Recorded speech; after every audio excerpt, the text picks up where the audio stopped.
Beautiful day in Phoenix, Arizona. It's getting hot though. It's probably in the 90s today. But I'm not here to talk about the weather. I'm going to talk about paid promotions on YouTube. Paid promotions aren't a novel concept. They're not new. But if you don't have a lot of experience with AdWords, AdSense, I believe is what it's called now. If you don't have any experience with paid promotions on Google, you probably weren't aware of the opportunities to promote your YouTube video as a paid promotion until it became a part of the actual YouTube studio interface that all of us see if we're creating content on YouTube. So YouTube, they're really promoting, no pun intended, the paid promotions feature, so people can set different goals for their videos. Typically people either want to get more subscribers or more views through a paid promotion. And I'm not too sure that I'm ever going to do it again, at least not for those goals. I recently did a paid promotion on my Undertaker Video SEO Club review, and yeah, I got views. I definitely got views, and they didn't even cost me that much. They were somewhat qualified views, but something that you need to be mindful of whenever you're actually paying for traffic, whether that be a paid promotion of a YouTube video, whether that be paid traffic to a website or a landing page, there's going to be a drop-off. There's going to be a drop-off because the search intent is not going to be there. Now you want your targeting to be aligned to a degree that search intent is kind of implied. Hello there, who's that? Linus Schultz, how are you? Yeah, when you're going to do a promotion on a video, you want to make sure your targeting is laser focused. And within Google's AdSense or AdWords, there's a lot of focusing you can do on specific keywords, specific demographics, even locations. You can exclude locations, so it works pretty good. But within YouTube Studio, there's not as many options. Not as many options when it comes to targeting. And for me, that kind of defeats the purpose of a paid promotion if I can't choose who I want to promote to. I can't promote to certain demographics, certain targeting, usually keywords more than anything, but it's location, education level, gender, whether or not people are parents. There's all kinds of different things that you can choose in AdWords that make it pretty easy to narrow down on an audience and market yourself effectively. But there's problems with it. There's problems with it. When you're paying for views like that, because that really is what you're doing. And the way I did my advertising for the Undertaker video, I didn't advertise on a bumper ad, which means it's the little skippable ads that you watch at the beginning of a video. Some of those videos are unskippable, those ads. I didn't deal with those. I didn't want to do that. I don't think promoting a specific video is a good strategy for what they call in-stream ads, bumper ads or end-screen ads. I did for the in-feed ad. So what happened was, when I would advertise, I was choosing specific keywords that I wanted my video to pop up under. And it probably doesn't require too much thought to understand that it was an Undertaker video, me reviewing the Undertaker. So I wanted to come up under Undertaker. I wanted to come up under different wrestling podcasts. So I targeted 83 Weeks, Something to Wrestle, targeted some of these leading podcasts, targeted Jim Cornette, just because I've had a successful video on Jim Cornette. So with that said, I was coming up in the search results. It seemed like mostly I was coming up for the interest of wrestling as well. So that means you'll come up in the browse feature, the homepage for people when they log into YouTube. And yeah, you can target to a degree, but I'll tell you what happened when I did these paid promotions on YouTube. A huge drop off in my average viewer retention. And that's actually to be expected. It's nothing I really did wrong in that video. But when someone's clicking something that they weren't necessarily searching for specifically, it's going to be a harder sell to get their attention.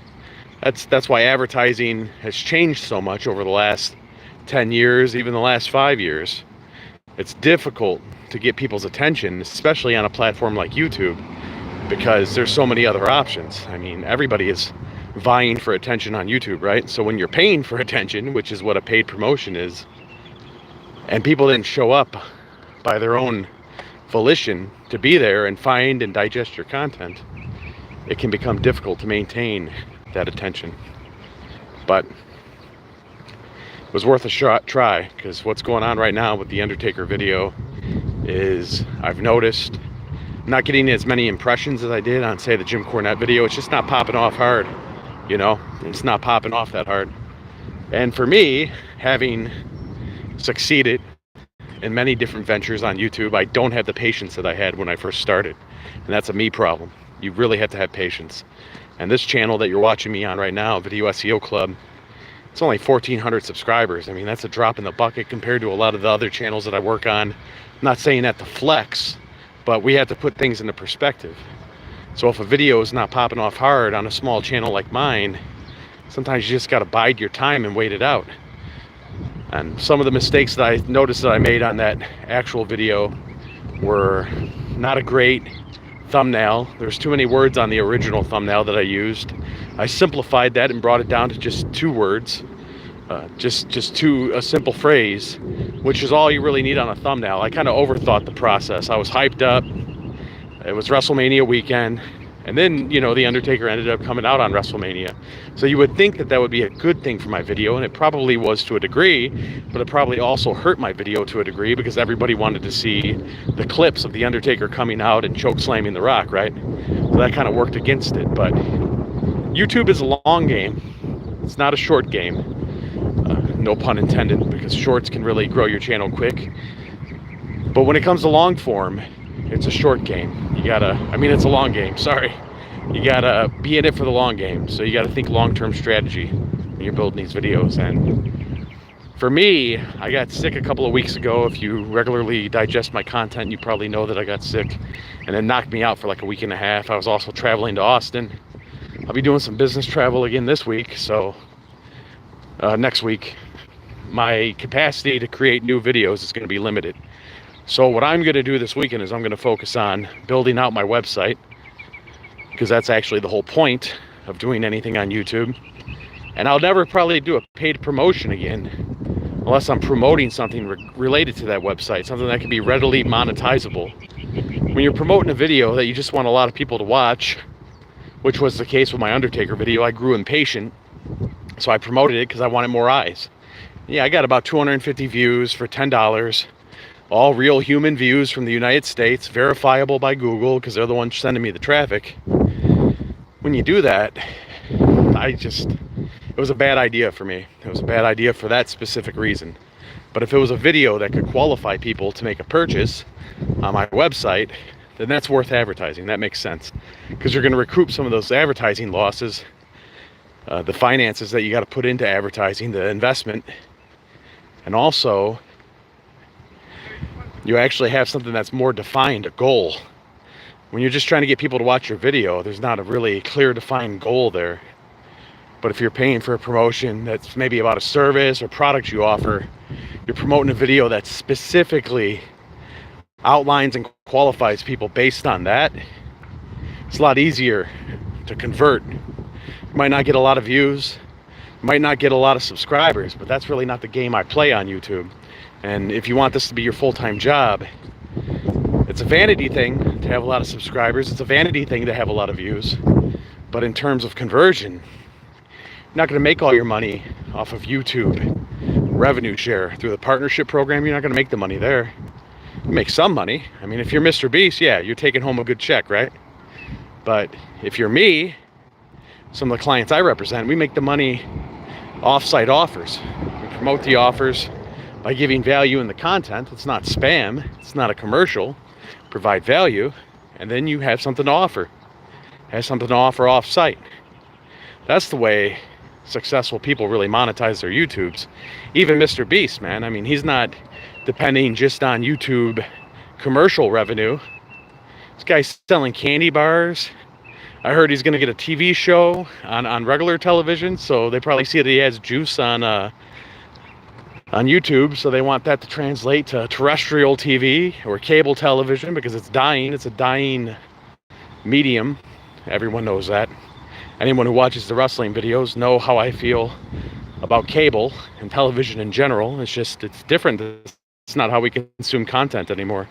That's why you see all these retail places shutting down. Out here in Phoenix, 99-cent only stores, that's a big thing out here. They just announced they're shutting down all their stores. People just don't shop that way anymore. Why would you go to a dollar store if you could just order it on Temu or, what is it, Wish? One of those apps, right? We changed the way we do things. Not a whole lot changes in the psychology of it, but it's the methods by which we perform these human tasks that change. You know, how we get goods, how we transfer information. Nobody's buying CDs anymore. Nobody's buying DVDs. The whole point, before I go down a rabbit hole with that, is if you're going to use paid promotions on YouTube, understand it's not going to skyrocket your channel to superstardom, and it's best used when you have an actual clear defined goal in mind. So the next time I do a paid promotion, I'm going to be promoting something that can actually encourage people to take action on my website. That makes sense. Just sending them to an Undertaker video doesn't make a lot of sense. It's kind of an example of me losing patience with the algorithm. That's okay. I mean, we all get a little impatient with the algorithm, right? And when you become more successful on YouTube, you start to get more views, your patience is gonna shrink a little bit. That's why you have to kind of humble yourself, bring yourself back down to reality, especially if you're on a small channel. I mean, don't get me wrong. If your channel has 50,000 subscribers, if your channel has 1 million subscribers, you put something out and you get 6,000 impressions in 3 days, and from those impressions you only got a 2% click-through rate, then yeah, you need to revisit that and figure out what's going on, because you've already demonstrated your value to the YouTube algorithm. So something's clearly wrong in your execution if you're not getting anything on an established channel. There's all kinds of layers to it. But paid promotions can be a good tool if you have some sort of idea on how to recoup that investment. But if you're just doing it for clout, if you're doing it for the reasons that I did it, get that vanity plate, right? Get a couple hundred more views because it wasn't working out the way I wanted it to. That's a misguided reason to do paid ads. So if you're thinking about paid promotions, if you've never ran one, go ahead and leave a comment. I can answer your questions. If you have any questions about paid promotions on YouTube. And other than that, I appreciate you spending some time with me today to discuss this, and I wish you the best in your pursuits on YouTube. Have a great weekend, folks.